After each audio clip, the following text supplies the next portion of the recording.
welcome everyone. I've already greeted our guest speaker for the day, Mr. Mhere, and the other participants as well. So today's topic is going to be on psychosocial risks at the workplace. So before we get into the details of the agenda, maybe we can start with mentioning our sponsors, that is TIL1, Center for Learning, NASA, and Zimbabwe Institute of Occupational Safety and Health, ESH. These guys have been supporting Fanira for a very long time now. We thank them very much. So today's agenda, we are going to talk about, on our Toolbox Talk, we are going to have the topic lone worker. And the main topic for the day is psychosocial risks at the workplace. As we may all know, the month of May is Mental Health Awareness Month. Basically, like across all races throughout the globe, mental health is one of the most stigmatized health issues that everyone faces, be it at work or whatever. So us being professionals, we've decided to talk about psychosocial risks at the workplace. How do we destigmatize psychosocial risks by talking about them? So that's how we came up with the topic psychosocial risks at the workplace. Our safety star for today is Mr. Mhere. He is a certified wellness practitioner and he has more than 12 years of experience in workplace wellness, programming, and community mobilization. He is also the director of Renew It Trust. For those of you who know it, I noticed Mr. Basil already knows Mr. Ruseri. So he's going to be our safety star for the day. So before we dive into the Toolbox Talk, a few ground rules for you guys. Please make sure that you mute your microphone when you're not talking. And for those of you who want, you can leave your video on, it's fine. Then for questions and answers during the session, you can use the chat button. You can simply type and we'll be referring to the chat here and there throughout the discussion. So yeah, let's enjoy this, guys. So Teach is going to be my co-host for the day. I'm not sure if he has joined in yet. He was having technical issues, but I'm sure he'll be joining us soon. He's going to be my co-host during the session. So now, the Toolbox Talk, I'm going to do that one for you guys today. So yes, I'm going to go into the Toolbox Talk. Let me quickly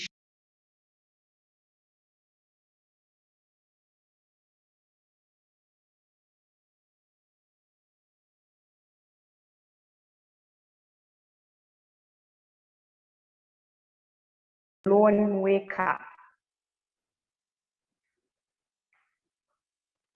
So we're going to start by defining what a lone worker is. Basically, a lone worker is just someone who works in isolation where they are alone without direct supervision or away from others. So an example of lone workers, we have your truck drivers, we have your lab workers, you have your cleaners who clean at night, we have meter readers, we have security guards, night shift workers, writers.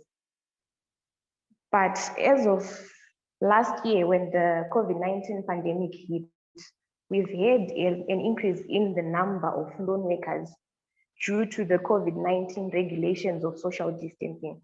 People have had to work from home, you all know, during the lockdown, and others have had to work, those who work at the offices have had to work in isolation to observe social distancing. So that's just pictures of some of the lone workers. We have truck drivers, we have security guards and all. So what are some of the risks that are associated with lone working? To start, I'm going to mention that we have abuse and assault. This applies to those lone workers, for example, meter readers, for example, drivers, and they may be abused or assaulted by the public or customers. I have an example of late. I've noticed that the guys who are doing the 2022 census, they've been walking around houses.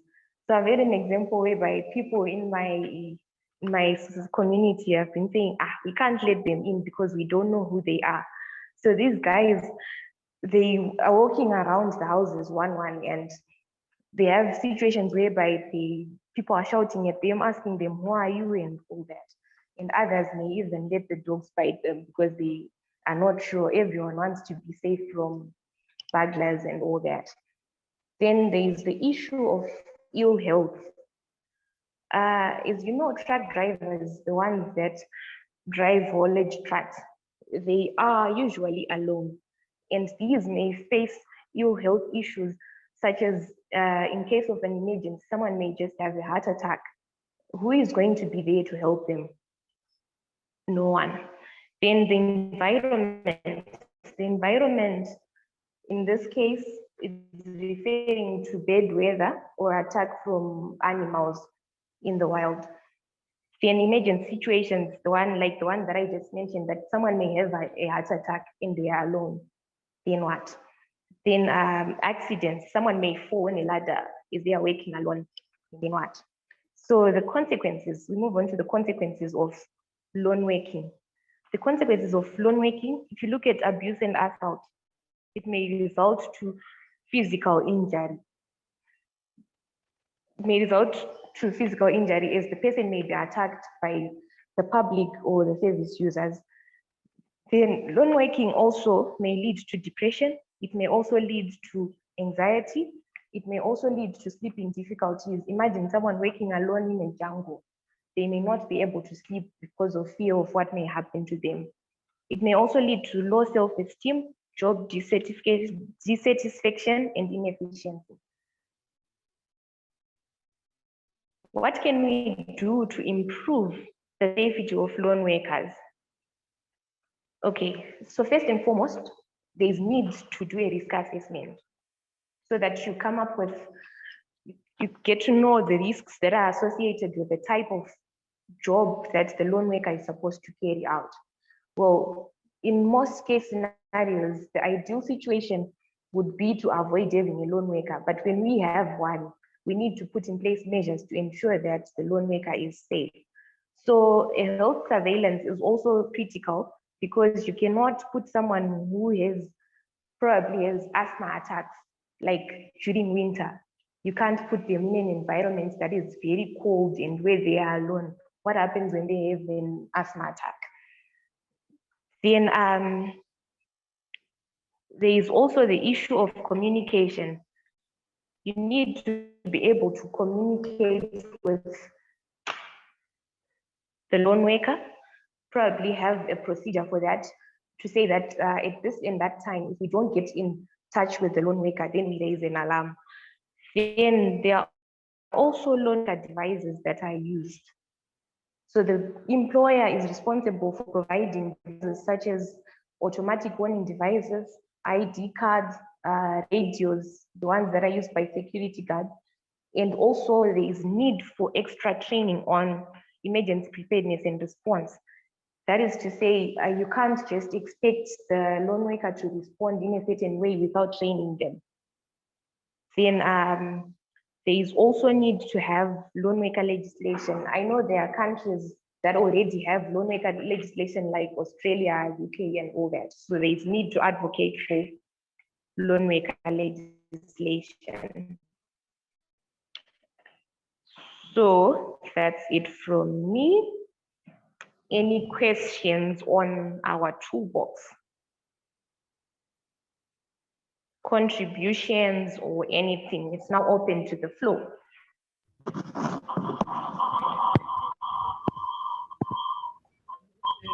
Okay. Ranga, you can go ahead. Yes, thank you.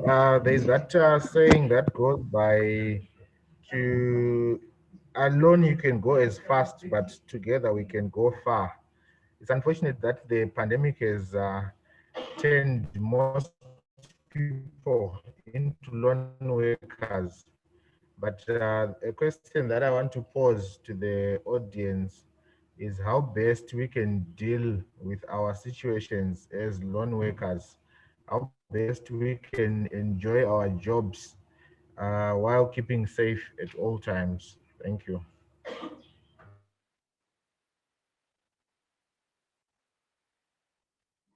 Okay, Mr. Revai, I see your hand is up. You can go ahead. Okay, thank you, Cherit. For my contribution is as follows. In terms of interventions, some organizations have since introduced lone worker policy. In terms of lone working, it's one of the interventions probably that we can try to take aboard. Then again, like you mentioned, to say whether in change of environment and so forth, again, other organizations, they've gone a step ahead by implementing what is called risk-based deployment, where they would know the situations, the conditions prevailing amongst their employees. So they deploy based on the conditions among other risks associated with the work environment. So the issue of risk-based deployment there is very, very important. Again, the issue of probably surveillance, monitoring lone workers or lone working, if you do have them within your system, like use of drones, CCTV, those ones can help. Even if someone may have a device, say a two-way radio communication device, but if in the event of attack by an animal, among other, that person might not be in a position to raise an alarm. But if we've got medical surveillance system, someone can easily quick and the assistance could be rendered immediately. I know there's a certain organization where a security guard, during the day, it was just around 3 p.m. during the day, this person, security guard, was manning a generator. Apparently, there was a python approaching him. And coincidentally, there was two guys who were driving to that area to refuel that generator. And those were the guys who saved the day. And he was almost about to be attacked. When they sounded the water, the guy just collapsed because when he turned his head, he just saw a huge snake just a meter away from him. So he just became powerless. And by that moment, the snake just turned and disappeared. So issue of lone workers is really an important topic. Thank you for bringing that up. That's my contribution. Thank you very much, Mr. Makanda. That was a very valid contribution. I think you've also touched on some points that would answer the question raised by Ranga. Anyone else with an addition, contribution? Koketso Lepatole. I can see your hand is up. You can go ahead.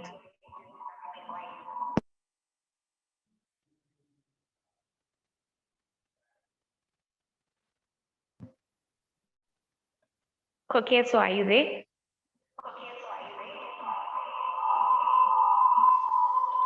Okay, Mr. Tichaona, I see your mic is on. You can go ahead. Okay, thank you, Tonde, for that presentation. It was so insightful. But I would like to add on, of course, there are certain jobs that need someone to work alone. But for employers, before you send someone to work alone, first things you need to consider is the person okay, are the risks associated with that certain job? Can they be managed by one person? That's one thing. And also you need to check that if the person medically fit or suitable to work alone. so that we have people who have mental issues, those things that we're going to touch on. You cannot send someone in that condition to work alone. So those are some of the things we need to touch on. Thank you. Okay, thank you very much, Mr. Teach. Koketso Lefatole, you can go ahead. Okay, thank you, Chair. Can you hear me now? Yes, I can hear you now. All right, thank you. Okay, yeah, I just wanted to just point out a few points here, and then one of the points you have already talked about in terms of hierarchy of control, and we know that the first point is that you need to avoid loan working where it is reasonable. Where it is not reasonable, practicable to avoid such loan working, I think management must consider developing policies that will guard against loan working. I think one of the guests already have mentioned this one.